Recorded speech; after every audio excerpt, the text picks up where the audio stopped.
Bonjour à vous les intermouettes et bienvenue dans ce nouvel épisode de Techniquement ce qu'il faut savoir, qui est la 14e vidéo du calendrier de l'Avent 2022 abordant l'impossibilité du récit du déluge biblique. Bien entendu, si vous souhaitez voir plus de vidéos traitant de ce sujet, vous pourrez retrouver en lien dans la description la playlist où sont rassemblées toutes les vidéos de ce calendrier de l'Avent, lien qui s'affiche également actuellement sur votre écran. Nous avons déjà abordé hier un peu la malhonnêteté sans borne des créationnistes qui disent que le texte religieux doit être respecté à la lettre de par son caractère qu'ils estiment sacré, mais qui, à côté de ça, n'hésitent pas à construire une arche qui ne respecte nullement les dimensions bibliques. Eh bien, aujourd'hui, on va analyser encore plus loin cette malhonnêteté. Je vous avais dit dans une vidéo qui lui était dédiée que l'arche Encounter, qui se situe au milieu du musée de la création et qui est censé être une reproduction de l'arche de Noé, mais qui, dans les faits, ne respecte pas du tout les proportions données par le texte religieux, est remplie d'animaux, est remplie de statues ou de reproductions d'animaux. L'idée de départ était de réellement avoir des animaux dans le bâtiment. Mais pendant la phase de conception, ils se sont aperçus très rapidement que cela allait poser de gros problèmes. Pour commencer, les animaux, il faut le reconnaître, puent. Alors oui, je sais, c'est un peu un regard condescendant de citadin de dire ça. Mais il ne faut pas oublier quand même que la plupart des personnes qui viennent dans ce musée vivent dans des appartements ou dans des maisons. Et à part les éleveurs qui peuvent être habitués aux odeurs assez fortes des animaux, ou les personnes qui sont dénuées de tout odorat, beaucoup de visiteurs auraient été incommodés par l'odeur. Peut-être même parfois jusqu'à vomir. L'autre problème, c'est que un animal, ça a quand même besoin de pas mal bouger, de se promener, d'avoir un peu d'activité dans la journée et de se dépenser. Si l'on enferme ces pauvres bêtes dans des cages où elles peuvent à peine se retourner, vous pensez qu'il va leur falloir combien de temps, honnêtement, avant de déprimer? Rappelez-vous juste un petit peu quand vous étiez enfermé chez vous entre quatre murs pendant le confinement. Honnêtement, mieux vaut avoir des reproductions d'animaux, ça évite quand même la souffrance animale. Mais véritablement, l'un des problèmes qui s'est posé à AIG lorsque le projet de l'arche a été lancé, c'est l'aération. Parce que les animaux, en dehors de l'odeur, ça respire comme nous. Bon, jusque-là, ça va, c'est plutôt gérable. Mais là où c'est plus problématique, c'est lorsque l'on ramène des ruminants. Ces herbivores, comme les vaches, les moutons, les girafes, ont une digestion des végétaux quelque peu particulière que je ne vais pas expliquer ici. Cependant, l'une des conséquences de cette digestion des ruminants, c'est la production de méthane. Et même en grande quantité. C'est d'ailleurs une des raisons parmi tant d'autres qui fait que l'on dit que le bétail pollue énormément. Et le méthane, quand il y en a un tout petit peu dans l'air, ça va, ça passe, mais quand ça commence à se concentrer, ça devient rapidement toxique. Et pour évacuer tout ce méthane, il aurait fallu mettre de très grosses ventilations pour renouveler l'air rapidement dans le bâtiment et faire en sorte d'éviter aux visiteurs comme aux animaux un empoisonnement au méthane. Pour exemple, il existe aujourd'hui des bateaux spécialisés dans le transport de bétail. Le plus grand de ces bateaux, le MV Beckerix, est légèrement plus grand que l'arche biblique. Il est environ 41 mètres plus long et 10 mètres plus large. Bon, c'est pas énorme, c'est vraiment très proche. Eh bien, vous savez ce qu'il fait ce bateau pour l'aération ? Il a 84 ventilateurs monstrueux. 84 putains de ventilateurs, tout ça pour transporter environ 20 000 têtes de gros bétail de type bœuf ou 60 000 têtes de petit bétail type mouton. Alors qu'à côté, d'après les textes religieux, l'arche de Noé n'avait qu'une seule petite ouverture en haut qui faisait une coudée de large, soit en étant généreux à un bon gros 50 cm de côté.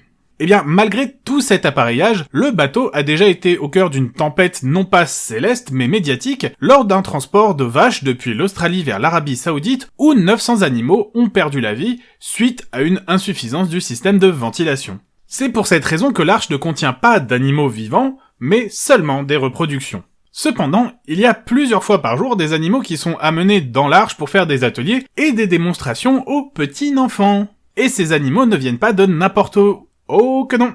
Ils viennent du très bien nommé zoo Ararat, oui, comme la montagne où le bateau s'est soi-disant posé, qui est le zoo qui se situe dans le musée de la création, juste derrière l'arche. Alors, j'ai fouillé un peu, j'ai cherché, mais je n'ai pas trouvé tous les chiffres que je voulais. Mais c'est pas grave, à défaut d'avoir tous les chiffres, j'en ai quand même deux qui sont très intéressants. Le premier, c'est le fondateur d'AIG lui-même qui le dit lors d'une vidéo promotionnelle tournée par ses propres équipes et qui indiquait que le zoo contenait, à l'époque, 88 bêtes différentes. Oui, c'est pas un très grand zoo, c'est plutôt un petit zoo. Mais c'est mieux comme ça. En soi, c'est pas très grave.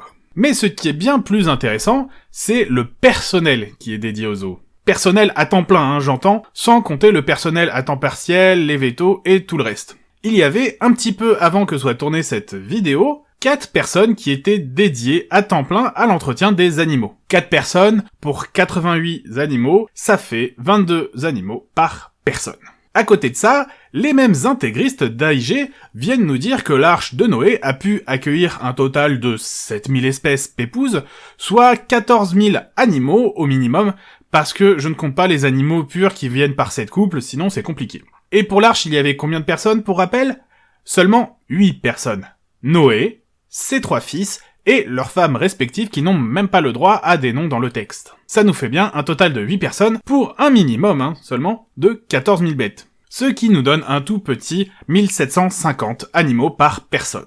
Donc, en gros, 4 personnes à temps plein chez AIG, c'est pas assez, il faut des vétérinaires pour les soigner, d'autres personnels à temps partiel pour les épauler, mais à côté de ça, dans l'arche, il n'y avait strictement aucun problème à ce qu'une personne gère 80 fois plus de bêtes. C'est fou, ils sont soit totalement débiles, soit totalement malhonnêtes. Parce que là, encore une fois, ils arrivent, par l'exemple, à démontrer que le texte auquel ils croient est tout bonnement impossible.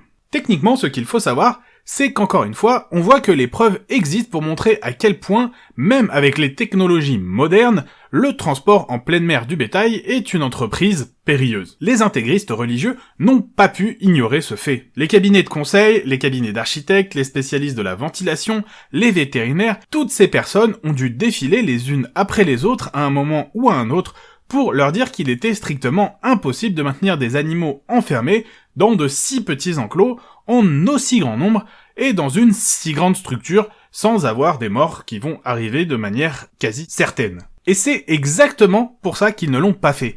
C'est pour cette raison qu'il n'y a pas d'animaux vivants en permanence à l'intérieur de l'arche, parce que le système de ventilation aurait dû être monstrueusement grand pour pouvoir faire en sorte d'accueillir les bêtes. Et encore, une fois qu'elles auraient été accueillies dans l'arche, il aurait fallu leur donner des enclos suffisamment importants pour les maintenir en forme sur de longues périodes. Et malgré tout, malgré le flot d'informations qui leur montrent que leur croyance est totalement irréaliste, ces intégristes continuent à s'accrocher comme des moules au rocher à leur croyance. Ils coulent avec le déni de la réalité et entraînent dans leur sillage toute une flopée de croyants bien trop heureux d'être guidés afin de pouvoir perdre pied avec le monde autour d'eux et s'enfermer dans le cocon rassurant de leur ami imaginaire. Voilà, c'est la fin de ce 14e épisode de Techniquement ce qu'il faut savoir du calendrier de l'Avent 2022, abordant l'impossibilité du récit biblique du déluge. Comme d'habitude, je vous invite à partager ma vidéo, à la commenter, mais également à la liker afin d'améliorer le référencement de la chaîne. Vous avez également la possibilité de me suivre sur les réseaux sociaux où vous serez informé des épisodes à venir, et vous pouvez également me proposer des sujets que vous aimeriez voir traités ici.